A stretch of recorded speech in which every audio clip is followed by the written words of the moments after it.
This is episode 77 of Pausing in the Prophets, and today we're looking at Isaiah 9, verses 6 and 7, and Isaiah writes, "For a child will be born to us, a son will be given to us, and the government will rest on his shoulders, and his name will be called Wonderful Counselor, Mighty God, Eternal Father, Prince of Peace.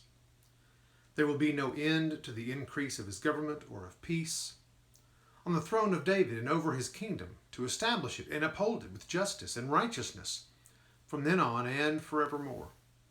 The zeal of the Lord of hosts will accomplish this." Here Isaiah forms a bridge, really, between the Davidic covenant of 2 Samuel 7 and Luke's account of the angel appearing to Mary in Luke 1.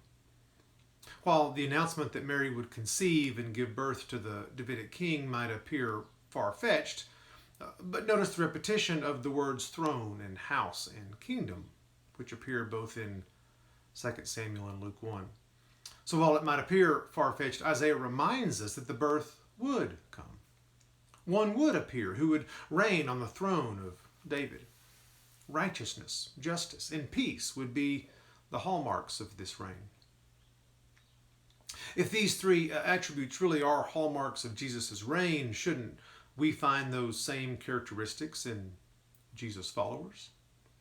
Isn't this exactly why the New Testament writers are so adamant about putting an end to division?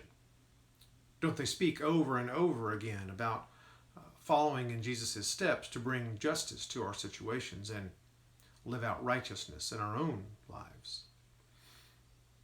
It's easy to read these words from Isaiah 9 and simply think of how Jesus fulfilled these words so completely. And we would be right to do so. Aren't Jesus' words the words of a wonderful counselor? Is he not the mighty God in the flesh? Don't we see that in his actions and the things that he does? Through him, don't we have finally peace with God?